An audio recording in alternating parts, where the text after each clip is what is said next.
Good afternoon mga boss, kumusta po kayo dyan? Samahan niyo po ako ating bisitahin ang ating ongoing project dito sa Olivares Homes, Calamba Evergreen Unit mga boss, okay? So tara mga boss, check it out natin. Let's go! So yun mga boss, bali ngayong hapon ang naiwan na lang dito si Kuya Jack gawa ng yung iba nating team naghakot ng mga gamit-gamit mga boss para maklearing na natin tong area natin, okay? So ngayon yung activity ni Kuya Jack, yung ating steps dito sa magiging garden area.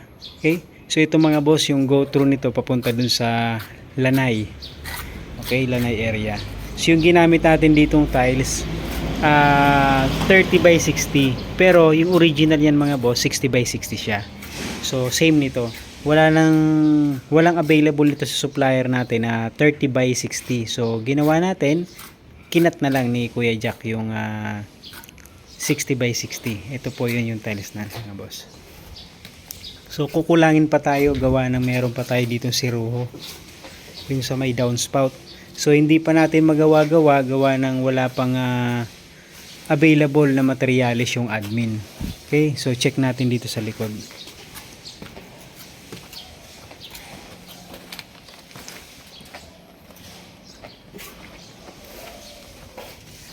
So, yun. Ito yung lanay mga boss.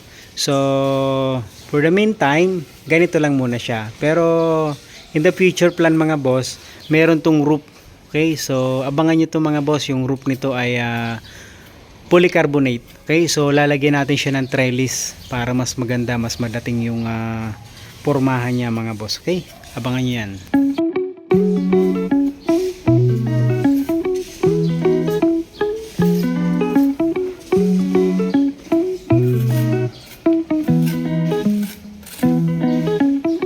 Naman natin dito sa kabila sa may kusina. So ito mga boss, itatiles pa natin to.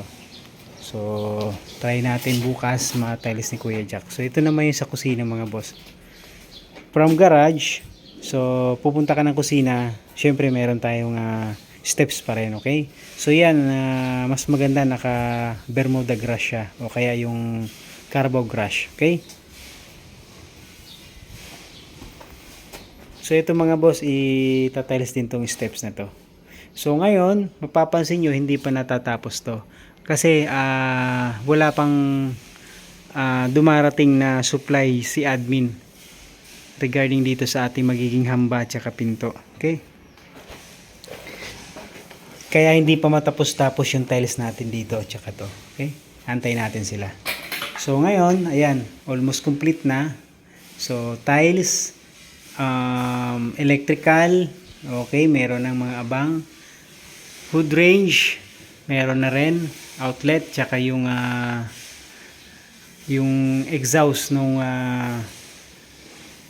hood range, okay. So kisame, halos complete na ni Boss Berdan. Shout out kay Boss Berdan tsaka kay Boss Jeff. Ayan.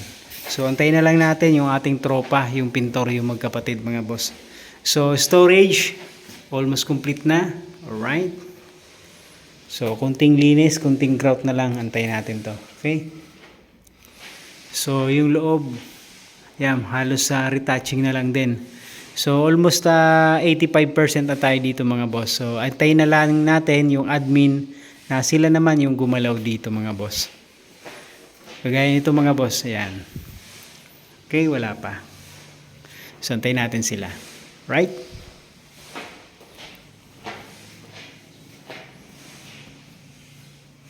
Ito naman mga boss, bali in order na natin yung para sa cladding dito, okay? So, baka next week mapasyalan ni Boss Jeff yung Jalcon Defo para ma-pick up na yung in order nating wall cladding para dito, okay? So, yun dito sa garahe mga boss, meron din siyang wall cladding. So, pagsasabayin na nating pakuhanin kay Boss Jeff by next week, okay? So, meron din yan dito. So, outdoor, tsaka yun dun sa taas, meron din sa terrace, okay? So, yung garahe mga boss yan, naka PVC ceiling naman to. Okay, so abangan nyo to mga boss. So, maganda yung result nito mga boss, okay? So, antayin na rin natin yung magre-repair nitong water leak, taga-admin. Okay, para matapos na rin natin, makisamihan na rin natin to. Okay, antayin natin sila. So bali yun lamang po muna mga boss ang ating project update dito sa Olivares Homes Calamba Evergreen Unit mga boss. Maraming salamat mga boss. Ingat pong lahat. God bless us all mga boss. Please subscribe and share mga boss. Thank you.